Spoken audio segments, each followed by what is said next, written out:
Was that a triple? Yeah, I'm not going to say anything. Did you What's do that? a triple clap?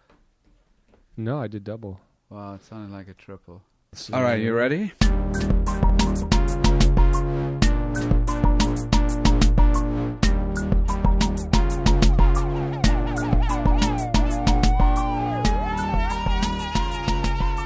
Welcome to TGE, the podcast. On this episode, we're going to be talking about Hacksaw Ridge, and it's a continuation from the last podcast where we were talking about the Seven Samurai. I'm curious to find out why, so might you. How are you doing? How are things going with you? How's your editing going? Tyler, how are you doing? So we were addressing the audience, and now you're addressing me. Yeah. I don't know. I was trying to ask the audience how they're doing, and then I realized I should introduce you, so I was trying to segue. I'm doing good. I think that it's good to ask the audience or the listeners. I'm curious how they're doing as well. We appreciate the comments, the reactions, the feedback on YouTube, the feedback on thisguyedits.com/podcast.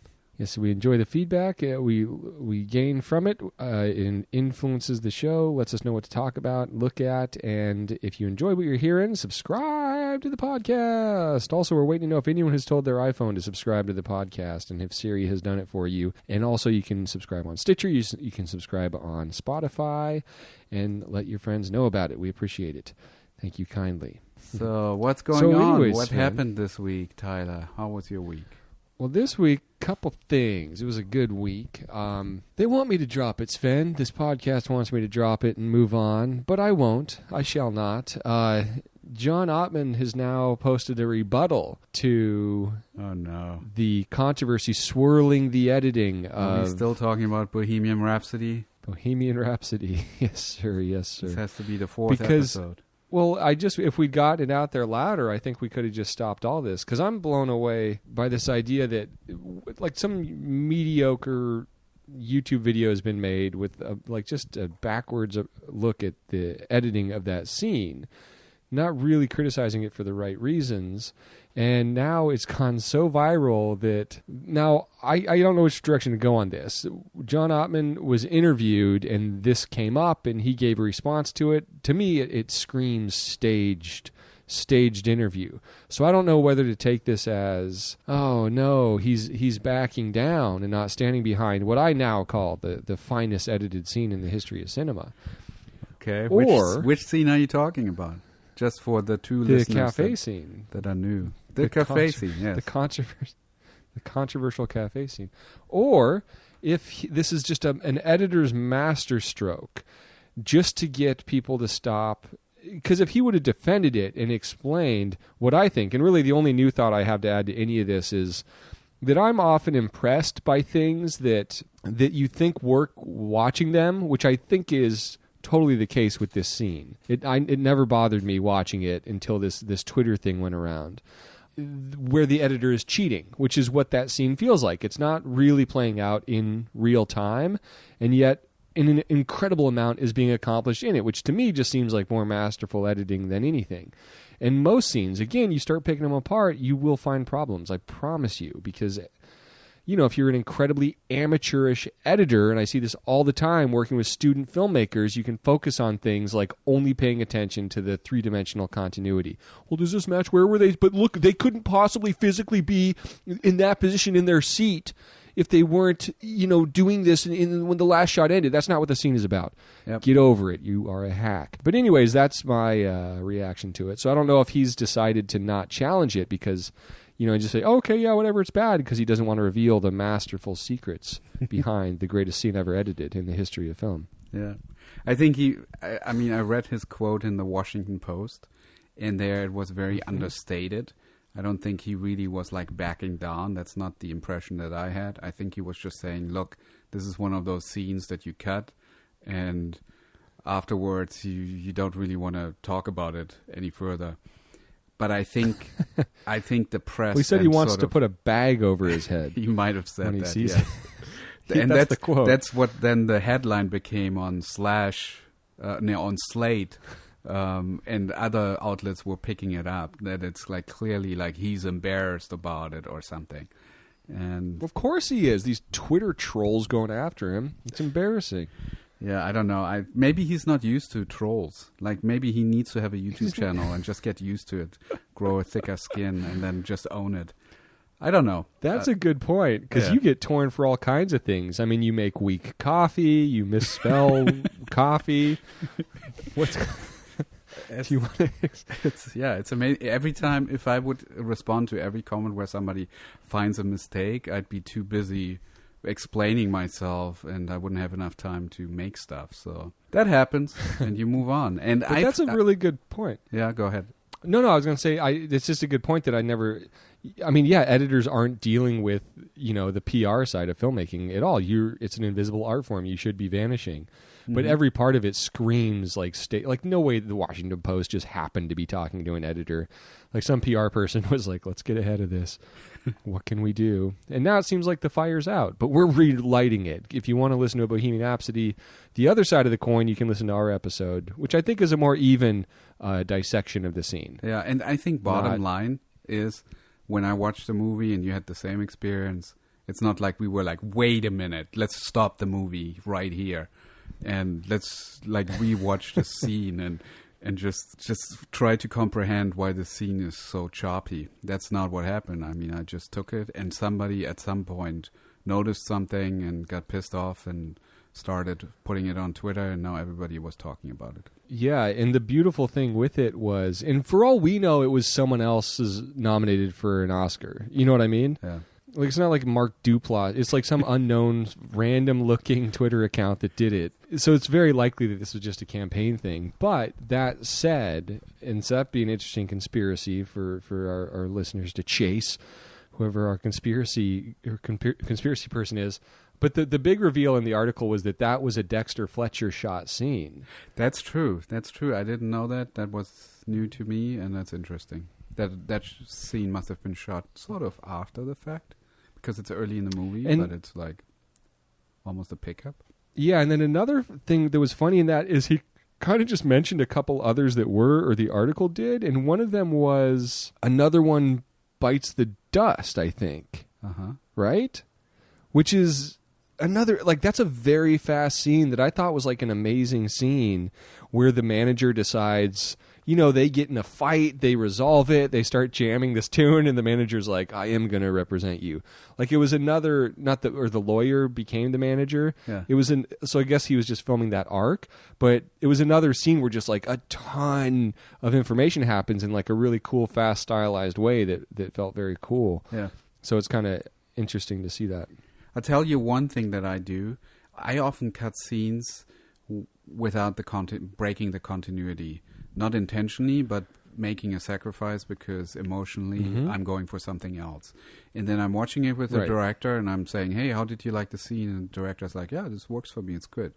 And then I'm like, I just want to point out to you, when you look from this shot to this shot, here the kid is having the finger in the jar and here somebody's hugging the kid in the other shot. Just that you're aware, I know that the continuity is off, but you didn't notice it, and most people won't notice it because it's all pacing and emotion at this point. And it's like, if you wouldn't have said anything, I wouldn't have noticed. And maybe that's what's going on here. Well, filmmaking's rife with that, and there's nothing more fun as an editor than getting away with those things, to me. Knowing like I cheated and made it better and no one's ever going to know. Yeah, I just want to let the director know, want him to be aware of it so that he or she then can decide whether he can live with that. Or maybe even put some CGI in there or so. Like there's one shot in the movie I'm cutting right now where you can see a crew member's shoes in the top corner. And I picked that take because I thought it's the best take of the actor.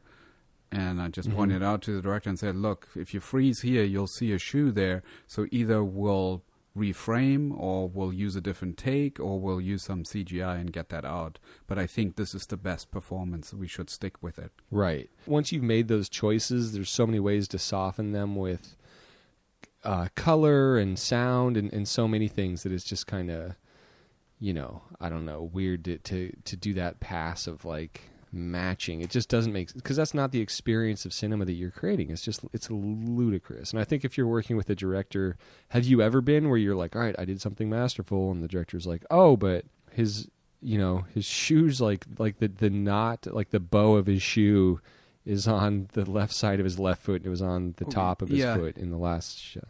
There's a lot of details where and that's with many directors, where they're like, oh, this is really important to me, like that we see this. And I'm thinking in my head, that's important to you, but it's not important to the audience at all. It doesn't mean anything to them. It just means something to you because it took you 3 weeks to find that authentic prop or whatever it is. Right. So you want to have it in the film. But some of these things matter to the director, and that's what should be in the film just for the director. Like another example, the director really wants to have an insert of a frog in the movie anywhere, he says, because he grew up and that was his nickname. So anything he does, he always puts a frog in there. And I'm like, okay, good. Yeah. We'll do that. Yeah, but I'm talking like basic continuity. Like, the flap of the pocket on his left breast was tucked in the last shot, and now it's out. Right. Totally. But anyways, that's why we're so glad to have listeners that are filmmakers, writers, directors. Edit your own stuff when you're starting out so you can learn the power that editing has, so you know not to lose your mind when the Twitter video goes out. Because now we have people attacking. The thing that worries me is that it's now we have audiences that are analyzing editing in a movie that works. Yeah. And it's like, really, do we really want to open, like, what it... It's just a slippery slope from here, folks. So be careful, especially if the scene is motivated from shot to shot, which that one is. It might happen a little faster than you might be comfortable with, but it works in the movie. But aren't we deal with it? Part of the problem? I mean, that's what we're doing, right? We're analyzing stuff. So we're creating awareness. Things. Yeah, but we want it on our terms, Sven. Right. No, I don't, but that's the thing that I realized also is that I feel like we're doing a more constructive analysis kind of why things are working. With the exception of Peter Rabbit, I don't think we've really done why this isn't working. Right. I feel like the goal, what we're doing with this podcast is for ourselves, maybe selfishly, but really, and we're going to see it as an example with the scene today. There's a really good example of this where I couldn't figure out why the scene was this way. And then when I did, recognized, that's very... a great creative tool to have. So I feel like that's a lot of what we're doing is looking at stuff and kind of exploring why it works. And if it's the music in Peter Rabbit, that are still our lowest listened to episode. I'm sorry. It was my choice. It's, it was a constructive breakdown of why that didn't work. It wasn't, I don't know. It's like we're right, basically, is what I'm saying. Hey, it's we're all right. Good. It's a learning process. We're still in the we're still undiscovered. We can try a lot of things and can screw up a lot and experiment with the format. And I think Peter Rabbit was an experiment, and it worked for what it was. Yeah, just no one wants to listen to it, and you shouldn't. It's not great. I see, and it's if you want to know, you can watch these viral YouTube videos and then listen to our podcast, our analysis of the Bohemian Rhapsody scene, if you're interested in the difference of our approach. And I don't like to dissect my art beyond that. Sven, we'll just let our analysis speak for itself. And if that's what you're into, then cool, you've come to the right place. If not, subscribe anyways. Nice. All right. Good stuff. Well, should we talk a little bit about it? Hacksaw Ridge? Sure. What do we want to... Now, you said you didn't know why, even though... Yeah, I have to make a confession. I did not finish the film. I watched it for 30 minutes, and I got bored, and I stopped watching it. So, which is an understandable reaction.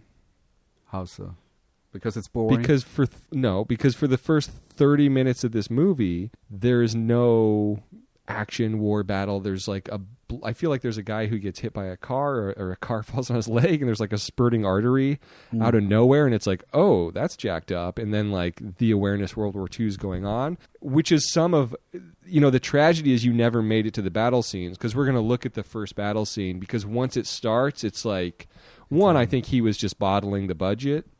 Gibson, like you couldn't just do wall-to-wall action on this, so there's 30-40 minutes of setup, but when it goes, it's a horror movie like I've never seen. It's absolutely mortifying to see this thing in a theater. I mean, re-looking at it for this was quite startling.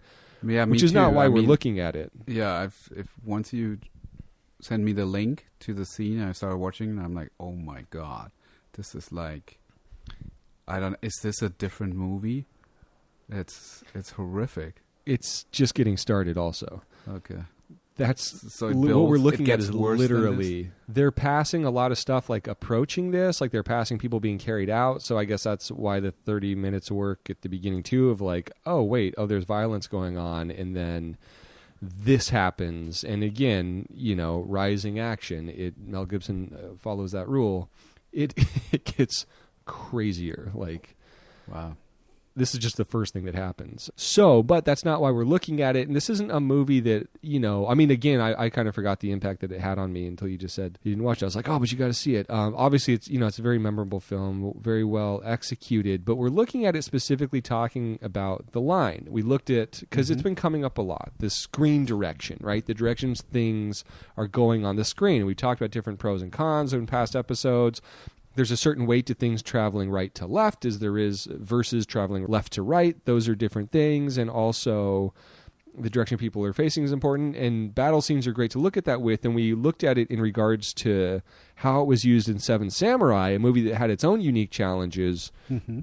And I've always used Hacksaw Ridge as a reference for this idea because, war films, it's very important screen direction. So you have a basic sense of which enemy is fighting which direction. Mm-hmm. But this is an extremely heightened example of that because, the battlefield's so not monotonous. There's a lot of crazy stuff going on, but it's so sort of uniform in its appearance. Mm-hmm. It's just like death and decay and dirt. Everyone's covered in shit, both sides. The uniforms look very similar. Yep. And there is dust in the air you can't really see. So you really need to be respecting the screen direction for this to work. And I specifically remembered the screen direction, everything that they did going left to right in this. Right. And I guess I shouldn't say that. There's a very clear sense of which way the American soldiers are going. But also, obviously, this guy is Desmond Doss, a decorated hero for being a pacifist that did not engage in combat. So he's running and pulling people and saving them. So he's constantly changing the direction he's heading. So it was very important in this film that it was very well respected, the screen direction. So there is, so I thought this would be a good one to look at and kind of talk us through because there's actually a break in it that's really important to understand also, how you can break things and break the rules and maximize that for the film. Yeah, I'd be very curious to see what you discovered because I started watching it and at the beginning it was very left to right and then like a minute into it, I'm like, wait a second, this is like going in all different directions. But let's set it up. Let's set the movie up. Hacksaw Ridge is a 2016 biographical war drama directed by Mel Gibson, written by Andrew Knight and Robert Schenken, based on the 2004 documentary The Conscientious Objector. The film focuses on World War II experiences of Desmond Doss, an American pacifist combat medic who, as a Seventh-day Adventist Christian, refused to carry or use a weapon or firearm of any kind.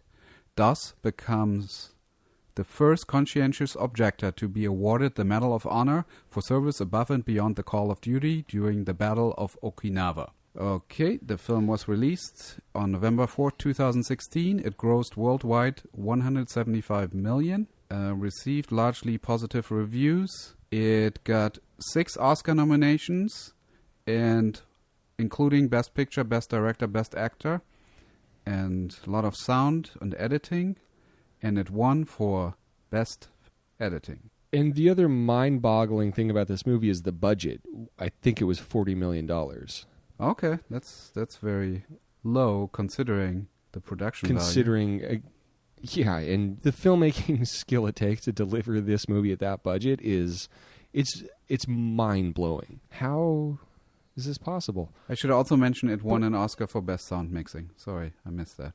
Yes, excellent. And then a couple things about John Gilbert, the editor's approach. He likes to be on set, we've learned. He likes to be cutting as the dailies come in, not necessarily like on set in the smoke and debris.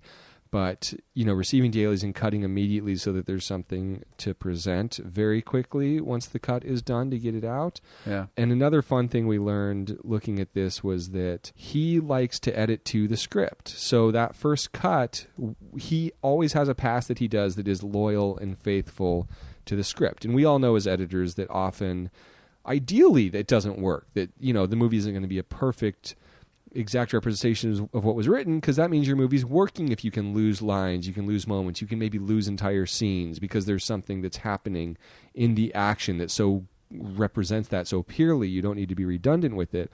But he likes to do a pass where he just has that script preserved somewhere because he knows that's important, and that's what's being worked towards in the filming that he saves and puts aside. Yeah, that's a really good idea to do as an editor. It's obviously, if you have the luxury to do it, it's great, because it does mean that you have to spend probably 3 to 4 months just cutting the film straight the way that it was intended, and then you have to look at it, and then you start cutting it. On this film that I'm cutting right now, we were fortunate that somebody else did the first cut and just really did the script, word for word, every line, everything the way it was intended. So the director and I, we could look at it and we could just have a conversation. And then when I started cutting it, I felt more comfortable immediately making drastic choices and restructuring and reshaping certain things. And then just having that constant dialogue with the director where, like, okay, this is going too far, we need to pull back. But sort of I'm pushing it all the way, and then the director pulls me back by 20%, and that really makes some major structural and major changes that hopefully will then make this a better film. I have to be honest, it's hard for me to cut a scene the way that it was written when I already feel like it's not working. I really have to make myself, because I always want to protect the film. I want to there's a better film here. Let's get to it. Right. But it's really important that you have the director be part of that process and you're not withholding. Because as soon as you make changes and the director hasn't seen the reason why you made those changes, you're going to have to explain it. Explaining your edit is not a good situation. You want the director to be on board as you're doing it. Mm-hmm. Yes, indeed. So let's get on board and check this scene out. Let's do it. See what they whittled it down to. And I think to do that, let's just quickly and clearly establish what the screen direction is, and then we can look at different moments for where the line might be for that. But there's a general sense that the American soldiers, what direction would you say they're moving in general, Sven? Left to right. Yeah, and I in Japanese right to left, and so therefore, if Desmond is running right to left, it's probably because he's rescuing someone. Yeah. And I had the audacity for years to be saying Hacksaw Ridge perfectly respects screen direction, every single thing, and didn't realize. I don't know why I thought that. I'd never looked at it again. I just assumed that was true, yeah. And then watching the scene was like, oh, it's a little all over the place. But we're gonna look at specifically why. Now this is a pretty long scene. How they use that scene. Construct. Are we watching the whole scene? It is. We are, but it's also not a scene where there's literally any dialogue, so it's going to allow us to kind of talk through it. Okay. This clip that we have here actually starts at 14 seconds. Yep. Okay. And again, just keep in mind, they're moving along, and this movie has not had violence in it, and then out of nowhere. I mean, obviously we know there's going to be some, but just the way this goes down is just mind-boggling. Oh yeah, what we're doing is we're actually watching the scene together.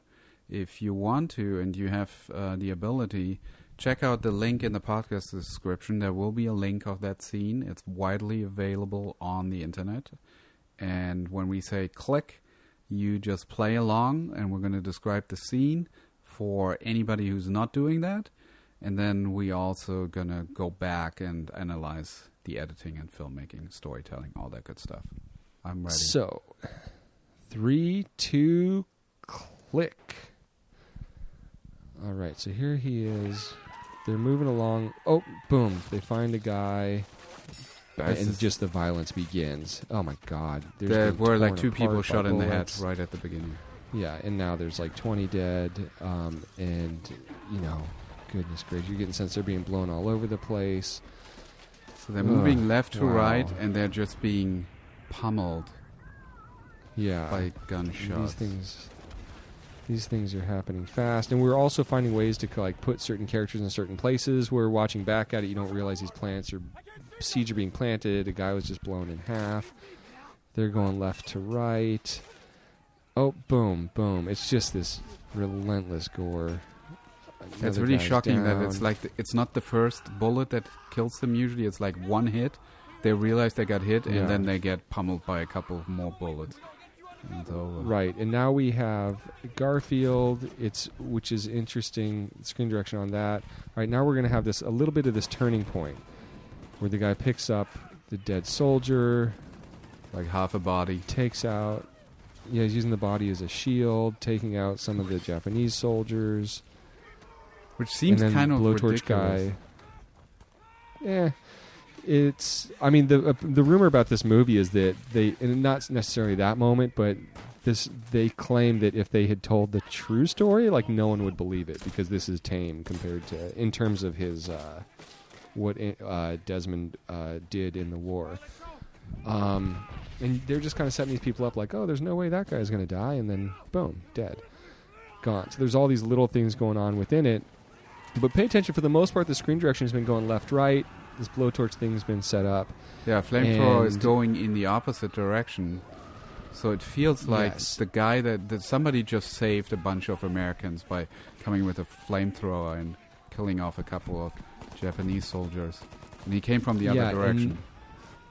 Well, kind of, but we set up that he was going that way, so it's like he doubled back. And now we have this cool grenade moment where the guy's going the other direction, but I'm going to explain why that happened in a moment, because that was the thing that kind of threw me the most. But the thing I would pay attention to in this is that when the screen direction is changing, it's really in moments of chaos, and it's kind of being used to make those crazier and more intense. It's not, and it's actually even allowing the audience to be a little confused here and there because we are in, the midst of battle. So it's like you have to have.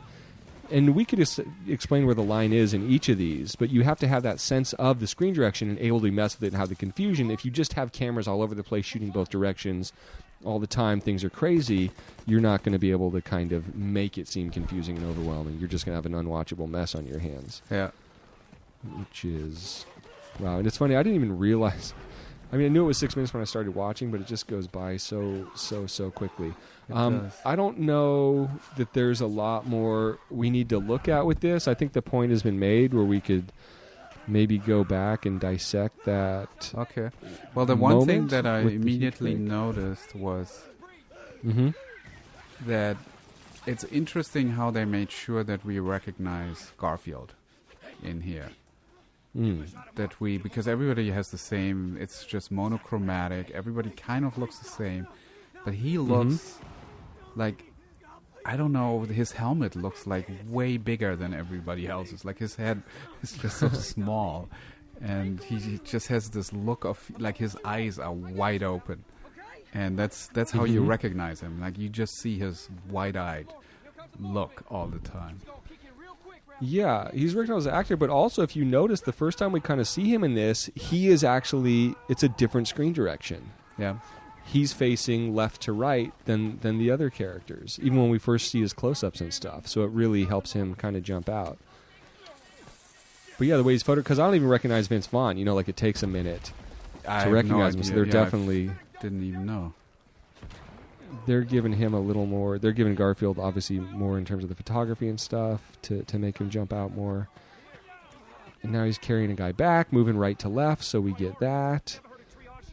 What time are you? Sorry, I stopped. Oh, I'm just still watching. I'm at 4:54. I just kept going through the scene. Okay. So I'm hooked. I'm sucked in. Anyways, I'm gonna stop because we have established all that we need. And now he's moving back left, right. So I'm not stopping. Now there's a guy trapped out there.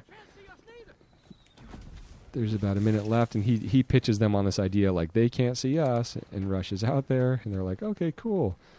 And then realize that's totally wrong. So another thing to keep in mind with this, and this is good, just a good note for in general for action directors, is there's a lot of little scenes within this, right? Yeah. And some of these line breaks are how we are breaking those up. Okay, I'm stopping it. Sorry, I keep saying I am and I don't, but I stopped it. I'm Stopped keep it. playing because you're not stopping. Okay. All right. I started it again. So yeah, and you can see there's a lot of shots where they're staring straight down the line, so that's not throwing us off, but they're coming right at us. We got Vaughn going on. This is just a crazy thing. You can tell people are kind of shooting the wrong direction. All right. Okay, I stopped. All right. So, yes. So the one thing that I just want to draw attention to is this moment at the biggest line break is right after the blowtorching. Right. I feel like, and it's at 2:17 is where we have this really big break in screen direction. Okay. So just from 2:17 forward. So at 2:18 exactly, this guy comes running up and he's moving right to left. Yeah. Total break in screen direction, and now we just have a new scene, which is one of the reasons to do that, with Garfield being the hero and jumping on the guy. But why do you think... does that mean we're nowhere near the flamethrower at this point? This is like a different point on the battlefield? Well, that's a good question, and that kind of goes with the whole chaos of battle thing. Yeah. Like, the question is, does it take you out of it not to know exactly where they are in relation to each other? Yeah. But also the question is, why do such a crazy break in screen direction for that moment? Yeah, I can see that it's really sort of resets us, what you were saying. Like, we're now in it's a story turn. Right. Which was kind of, I guess I gave it away. But, I mean, even the flamethrower itself is right to left. Then it's left to right. Jesus Christ. And then it's right to left again. So that's just like I think that's some of it that's knowing when you've established that screen direction, you can break it a little bit. Yeah. And I think that helps in those moments that it's just all over the place because we're not losing the audience, but we are adding to that anxiety and craziness of like, wait, what's happening? Who's shooting which way? What's going on? Yeah. Well, looking back at it one more time, it suddenly looked like there are two flamethrowers. Like they're being torched from both sides. But that's not the case. Mm-hmm. It is chaos. Yeah. And then just real quick for that line break at 2... Well, let's see. I feel like the flamethrower guy is shooting straight on, though. Like, I don't know if we are breaking the line, are we? Well, look at 206 and just freeze there. Okay. So... Right, so 203, it is shooting right to left. Well, the flamethrower is. Yeah. Oh, right, yeah, 206 is... Well, 206 is left to right, so that makes sense. No, it's right to left. The flames are shooting left to right. No, they're coming from the right side. Right, but isn't that the Japanese troops? Is that the Japanese guy who throws the flamethrower? No, that's an American guy who's shooting right to left. And to me, emotionally, this feels like he's coming from behind. Like the Japanese didn't expect this to happen because they were going in the other direction, trying to kill the Americans on the left side. So at 203, he's definitely aiming right to left, but that's just... It's a weird thing. I feel like I feel like he's on the line, like the screen direction, he's on the line. He's just swinging wide to do this. But you could see how that could read like, oh, it's shooting backwards. So maybe it's even a mistake. And then everything else is on the line. 206, I feel like the flames are shooting left to right on these guys. Yeah, it does. 206. Well, there are two shots in 206. So the first one, it goes right to left. The second one is left to right.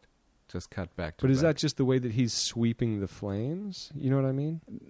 It almost feels to me like it's a reverse, if that makes sense. Like it's from the Japanese point of view of him shooting at them. Well, it looks like it's our point of view. The very first 206 shot looks like it's us shooting. We're looking at them getting sprayed down. And you're right. Okay, so it is going right to left. Yeah. Well, the first one, and then the second one goes left to right. Yeah, I mean, I guess this is where we get into the weeds with the screen direction thing. Like, I feel like the camera for those shots is on, like, actually on the line, facing towards the Japanese troops, and he's just positioned to the right. But that's when it gets tricky, when you have things suddenly going a different direction on the screen.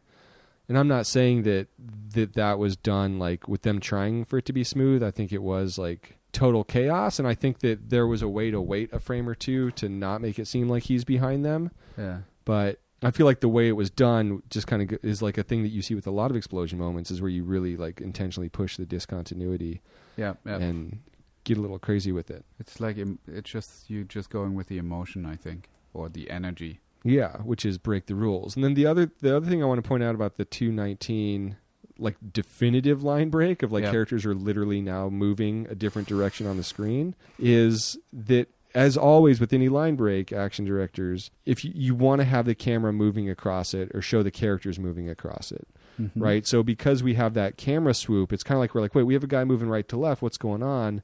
But that camera movement allows us to kind of reestablish the line for this scene. Mm-hmm. So now we have this new scene that's kind of like a new bit with what's going on with Desmond, and it's a nice thing because it's like it's just a scene. It's like almost like you could see like exterior, different part of the battlefield, but then and maybe you cut it together in a way where it's like, okay, we get that they're here's here, but ultimately it's like in the chaos of battle, you know, you just want that feeling of just going right to the next thing and not getting hung up on it. Yep. So does Desmond not carry a knife or anything? He just doesn't kill anybody, or what's his? No, yeah, that's the thing. It's the true story. He's a conscientious objector, did not want to be in the war, and then refused to harm anyone. So saved. He got a medal for saving 75 people, I believe, but the other soldiers on the field claim he saved over 100. And apparently, there's things in the movie that they just had to dial back because no one would believe it the way stuff went down. Like there's a scene in this of him like kicking a grenade away and stuff, and it happened. It's not a documentary, but he did some pretty amazing things. And he's sort of earning the respect of his peers, right? Yeah, that's definitely what's happening. That's like a through line through this, but yeah, he just wants to save people. Little side note, actually, I'm from Germany, if you don't know, and it's written in our constitution that we can refuse to bear arms. Like that we have a draft, but we can refuse. We can be conscientious objectors, and they have to respect it. Once you're like in the midst of things, like you're really editing stuff, sometimes you just have to go for it, and you cannot really pay that much attention to like the architecture of a scene. And clearly here it also helps you to make it more chaotic and so on. But oftentimes when I'm cutting scenes, sometimes I just sort of abandon the idea of trying to like match the right shots with each other, that each one has a close-up when they're in this moment, and then we go to a medium when it's a little less important or whatever. It's just I'm going for whatever is the best shot and what creates the most like organic cut. And so then when you look at it afterwards and try to analyze it, it's just like a whole mess. But it works when you watch it and you don't analyze it.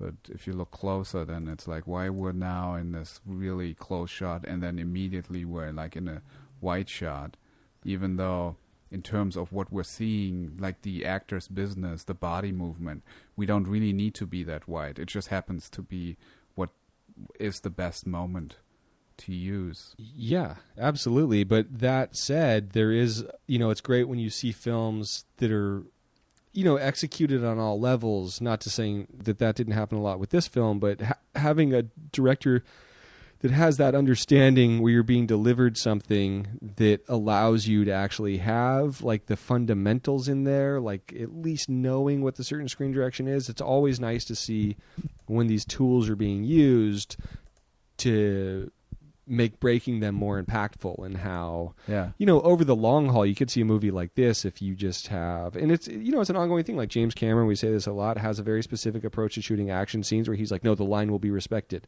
We saw that in Seven Samurai, so that's why we're kind of looking at that film, comparing it to this film, and how similar they end up being. Yeah. Even though one has a way more craziness going on, a lot more deaths, different types of weapons. It's just good to look at different directors' approaches. And then you can, we can look at something that has more of like a melee style. But this is just all about looking at the ones that are making use of that idea of screen direction. Maybe it gives some understanding and insight to people that are grappling with it, and how, why it matters, why the rules matter. Yeah, yeah. It's just about how you can use it. But I do want to like bring another example up. If you go to like 4:11, you're having like kind of a medium shot of, I think that is our main character, Andy Garfield, and he's trying to fix up a guy. He's giving him like a shot of adrenaline or something. Morphine, yeah. Morphine. Okay, there you go. So we'll go from a medium profile to an insert of him applying the morphine, and then we go to a crane shot over, like looking down, bird's eye view on the guy, which is usually like the shot when somebody's dying, like it's like the soul is flying to heaven kind of shot. Right. And it's only like 2 seconds, and then we're back in the moment. So right. I don't think that was storyboarded that way. That's just editing where you're like, okay, I'm grabbing the shot now because right now I'm feeling like, is he going to save the guy or is he going to die?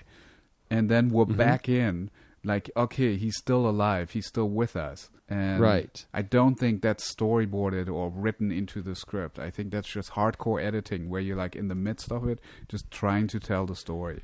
And you're just grabbing these shots as they apply. Yeah, for sure. And it adds like a bit of release and all this chaos before getting back to it. And then, the sense of like maybe the morphine hitting the guy or whatever. But the thing to keep in mind with this film is that it did cost $40 million. So to what degree they had the luxury that they would if Ridley Scott was doing it to maybe not really plan it out, even though he, notoriously plans out all his shots, but it'll be like 8 cameras going at once.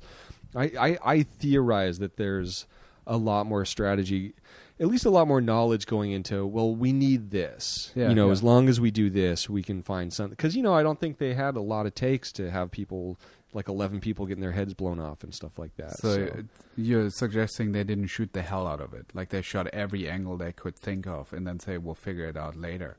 They sort of had a clear game plan how to cover this efficiently. I have a theory, and then when I kind of poke and look into it and prod at it, I get that vibe, and especially given where Mel Gibson's career was, the budget they were given for it, like et cetera, et cetera. Yeah. I think that to deliver this for $40 million, I mean, it takes a lot of craft and understanding how to shoot this type of scene. Yeah, yeah, and he's done it, so he knows what he's doing. Yeah, but again, it's not as epic as Braveheart. It's a whole different feel, but he had a lot more money on that one. But even if you have a really strong game plan, you still change it in the editing. You still mix it up because you need to sometimes because things aren't working the way that you envisioned it. Totally, and I think this is an example of setting yourself up well for a successful edit, as opposed to just randomly kind of just running ass wild as allegedly Michael Bay films do. Or Ridley Scott, who shoots with multi-cameras all the time and then says, then we'll figure it out later. We'll just cover everything. Yeah, but he definitely has a strategy to where those cameras go and what that blocking is. Oh, yeah, absolutely. It's an art form where it's like, what's the best way to get the best shots and still have several cameras rolling? Yeah. This is just the intensity of a Ridley Scott film with like a third of the money. So how do you find that? But anyways, it's a fun one to look at and think about. Thank you for listening to the podcast. If you've enjoyed what you heard, please let a friend know. We'll be coming back with something exciting next week. Sven will be letting you know what that is. It's going to have moving images. Whoa. Maybe we should do something with stills. Anyways, so thank you for listening to the podcast. If you enjoyed what you heard, subscribe to us on iTunes, Stitcher, Spotify. Let a friend know about the podcast. We appreciate it. And let us know your thoughts about the Bohemian Rhapsody controversy. Have we gone too far? I gone too far. Sven's his own person. Yeah, no, I mean, I can move on. I'm good with Bohemian Rhapsody. It's a good movie. There's some problems. Cool. One more week. Thank you to Critter for the music, and as Sven always says, happy editing. There's no sane zone, so put your head between the speakers. There's no sane zone, so put your head between the speakers. Hopefully this worked for you. I was a little more chill